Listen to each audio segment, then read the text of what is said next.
Hello, ഇപ്പോൾ ചന്ദ്രികയിൽ അലീന ചന്ദ്രാന്തത്തിന്റെ എല്ലാ പ്രിയപ്പെട്ട പ്രേക്ഷകർക്കും മെട്രോ സ്റ്റാറിലേക്ക് സ്വാഗതം. അപ്പോൾ എന്തായാലും നമ്മൾ ചന്ദ്രികയിൽ അലീന ചന്ദ്രാന്തത്തിൽ എപ്പിസോഡ് ഒന്നും വന്നിട്ടില്ല, പ്രൊമോ മാത്രമാണ് വന്നിരിക്കുന്നത്. അപ്പോൾ ഇനി എന്തൊക്കെയായിരിക്കും നമ്മുടെ ഗൗതമിന്റെയും നന്ദയുടെയും ജീവിതത്തിൽ സംഭവിക്കാൻ പോകുന്നത് എന്ന് നമുക്ക് നോക്കാം. അതിനു മുൻപ് ആദ്യമായിട്ടാണ് ഈ ചാനൽ കാണുന്നതെങ്കിൽ തീർച്ചയായിട്ടും സബ്സ്ക്രൈബ് ചെയ്യുക. അപ്പോൾ ഞങ്ങളിടുന്ന പുതിയ സീരിയൽ റിവ്യൂ വീഡിയോസ് എല്ലാം നിങ്ങൾക്ക് ലഭിക്കുന്നതായിരിക്കും. അപ്പോൾ നന്ദ ഭയങ്കരമായിട്ട് സന്തോഷത്തോടെ ഒരുങ്ങുകയാണ്. ഇന്നാണ് നന്ദയുടെയും മിഥുൻ്റെയും ആ ഒരു ഡാൻസ് പ്രോഗ്രാം നടക്കാൻ പോകുന്നത്. അപ്പോൾ അതിൻ്റെ സന്തോഷത്തിൽ നന്ദ നല്ല കോസ്റ്റ്യൂംസ് ഒക്കെ ഇട്ട്, നല്ല റെഡ് കളറിലെ കോസ്റ്റ്യൂമൊക്കെ ഇട്ട് നല്ല സുന്ദരിയായിട്ട് ഒരുങ്ങി ഇങ്ങനെ നിൽക്കുന്ന സമയത്ത് നമ്മുടെ ഗൗതം നന്ദ ഇങ്ങനെ ഡാൻസിന് വേണ്ടിയിട്ട് തയ്യാറെടുക്കുമ്പോൾ ഗൗതം അതേസമയം തന്നെ ചിഞ്ചുമോളെ പറ്റിയുള്ള ഒരു കേസ് അന്വേഷണത്തിൻ്റെ ഭാഗമായിട്ട് വലിയൊരു തെരച്ചിലാണ്. കാരണം ചിഞ്ചുമോളുടെ ജന്മരഹസ്യം എന്താണെന്നും ചിഞ്ചുമോളും വസന്തും തമ്മിൽ എന്താണ് ബന്ധമെന്ന്, വസന്ത് ദത്തെടുത്ത മകള് മാത്രമാണോ അതോ വേറെ എന്തെങ്കിലും ബന്ധം ഇവർ തമ്മിലുണ്ടോ, അത് മാത്രമല്ല സുഹാസ് എന്തിനാണ് ചിഞ്ചുമോളെ തട്ടിക്കൊണ്ട് പോകാൻ ശ്രമിച്ചത്, സുഹാസും വസന്തും തമ്മിൽ എന്താണ് ബന്ധം എന്നൊക്കെ അറിയാൻ വേണ്ടിയിട്ട് നമ്മുടെ ഗൗതം ഒരുപാട് അലച്ചിലും തിരിച്ചിലും ഒക്കെ ആയിരുന്നു. അങ്ങനെ അവസാനം ഗൗതം എത്തിപ്പെട്ടത് നമ്മുടെ മാധുരിയുടെ അടുത്തായിരുന്നു. അപ്പോൾ മാധുരിയെ കണ്ട ഉടനെ തന്നെ നമ്മൾ ഗൗതം ചോദിക്കുന്നുണ്ട്, ചിഞ്ചുമോളുടെ കാര്യങ്ങൾ അറിയാൻ വേണ്ടിയിട്ടാണ് ഞാൻ വന്നതെന്നും ചിഞ്ചുമോളുടെ ജന്മരഹസ്യം എന്താണ് എന്ന് ഗൗതം മാധുരിയോട് ചോദിക്കുന്നുണ്ട്. അത് മാത്രമല്ല ചിഞ്ചുമോളുടെ യഥാർത്ഥ അച്ഛനും അമ്മയും ആരാണ്, അതെനിക്കിപ്പോൾ അറിഞ്ഞേ പറ്റത്തുള്ളൂ. നിങ്ങൾ ഒരിക്കലും കള്ളം പറയാൻ പാടില്ല. എനിക്ക് കള്ളം പറയുന്നത് കേൾക്കേണ്ട ആവശ്യവുമില്ല. അതുകൊണ്ട് സത്യം പറഞ്ഞു കഴിഞ്ഞാൽ നിങ്ങൾക്ക് ഇപ്പം തന്നെ പോകാം, ഇല്ല എന്നുണ്ടെങ്കിൽ വലിയ പ്രശ്നമാകും എന്നൊക്കെ ഗൗതം മാധുരിയോട് പറയുന്നുണ്ട്. പക്ഷെ മാധുരിക്ക് ഈ ഒരു കാര്യം കേട്ടപ്പോൾ ഭയങ്കര ഒരു ഷോക്കായിപ്പോയി. ഞാൻ ഇനി എന്ത് പറയണം അവരോട്, ഞാൻ ഇനി എന്ത് പറയണം? സത്യം പറഞ്ഞു കഴിഞ്ഞാൽ അത് വലിയൊരു പ്രശ്നമാകും, അത് അരുന്ധതിക്കും വലിയൊരു പ്രശ്നമാണ്. ഇനി കള്ളം പറയാനും പറ്റത്തില്ല. കള്ളം പറഞ്ഞു കഴിഞ്ഞാൽ ഒരിക്കലും അവർ ആ സത്യം കണ്ടുപിടിച്ചാൽ പിന്നെ എനിക്കും പ്രശ്നമാകും. അപ്പോൾ ഇനി എന്ത് ചെയ്യും എന്നൊക്കെ ആലോചിച്ച് മാധുരി നിൽക്കുന്നുണ്ട്. അതിൻ്റെ കൂടെ തന്നെ ഗൗതമിൻ്റെ സുപ്പീരിയറും പറയുന്നത്, നമ്മുടെ ഗൗതമിൻ്റെ കൂടെ നിൽക്കുന്ന പോലീസുകാരന്മാരും പറയുന്നുണ്ട്, നിങ്ങൾ സത്യം മാത്രമേ പറയാവൂ, കള്ളം പറഞ്ഞു കഴിഞ്ഞാൽ ഞങ്ങൾ പിന്നെ വലിയ പ്രശ്നമായി മാറും.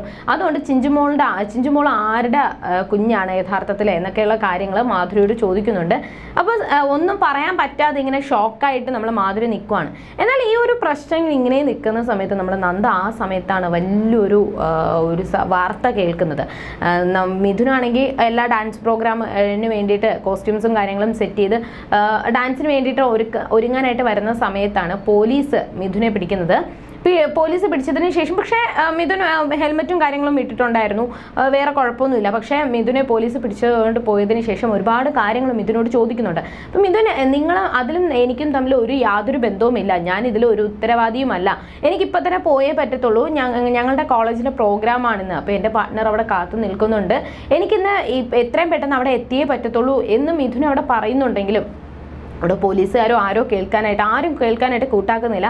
അപ്പോൾ ഗൗതമിൻ്റെ കാര്യങ്ങൾ പറയുന്നുണ്ടെങ്കിൽ പോലും അവിടെ ആരും ആ ഒരു കാര്യം മിഥുൻ്റെ വാക്കുകൾ കേൾക്കാനായിട്ട് തയ്യാറാവുന്നില്ല.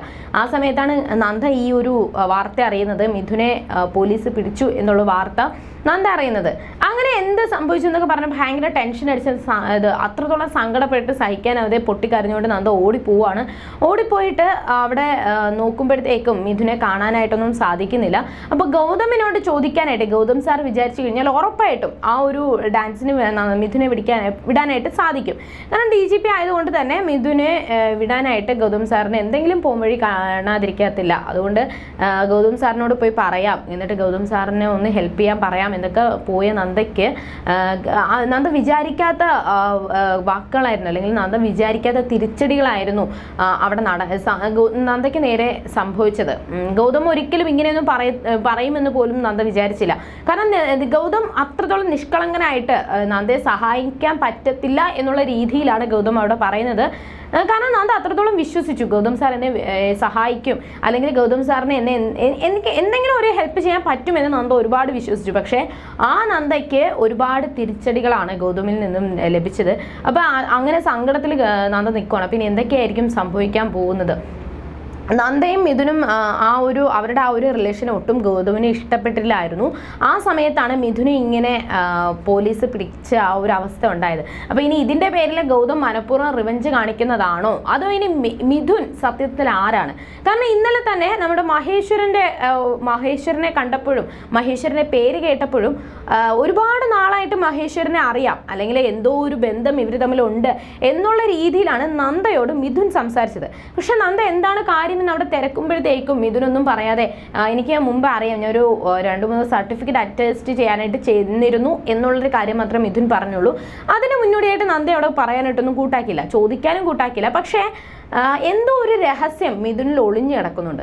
മിഥുൻ മറയ്ക്കുന്ന, മിഥുൻ ആരും അറിയാൻ പാടില്ല അല്ലെങ്കിൽ ആരും മനസ്സിലാക്കാൻ പാടില്ല എന്ന് വിചാരിക്കുന്ന ചില രഹസ്യങ്ങൾ മിഥുൻ്റെ പക്കലുണ്ട്. അതെന്തായിരിക്കും? മിഥുൻ ഒളിപ്പിക്കുന്ന ആ രഹസ്യങ്ങൾ എന്തായിരിക്കും? സത്യത്തിൽ മിഥുൻ ആരാണ്? മിഥുൻ എന്തിനാണ് നന്ദയുടെ ജീവിതത്തിലോട്ട് കടന്നു വന്നത്?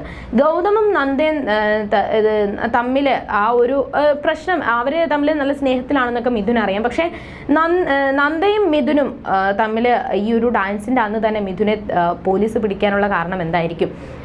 എന്തിനായിരിക്കും മിഥുൻ മനഃപൂർവ്വം ഈ ഒരു കേസിൽ പ്രതിയാണോ, അതോ ഇനി എന്തൊക്കെയായിരിക്കും ഒളിഞ്ഞിരിക്കുന്ന രഹസ്യങ്ങൾ എന്തായിരിക്കും? നന്ദയ്ക്ക് മിഥുനെ രക്ഷിക്കാനായിട്ട് സാധിക്കുമോ, അതോ ഇനി ഗൗതമിനെ രക്ഷിക്കാനായിട്ട് സാധിക്കുമോ, അതോ ഇനി ഗൗതം മനഃപൂർവ്വം രക്ഷിക്കാനായിട്ട് തയ്യാറാകാതെ നന്ദയും ഗൗതമും തമ്മിൽ ചെറിയൊരു പ്രശ്നങ്ങൾ ഉണ്ടാകുമോ? ഇനി പ്രേക്ഷകർക്ക് എന്താണ് തോന്നുന്നത്? തീർച്ചയായിട്ടും കമന്റ് ചെയ്യുക. ഇനി എന്തൊക്കെയായിരിക്കും ഇവരുടെ ജീവിതത്തിൽ സംഭവിക്കാൻ പോകുന്നത് എന്ന് നമുക്ക് നാളെ കാണാൻ പറ്റുമായിരിക്കും. Bye bye.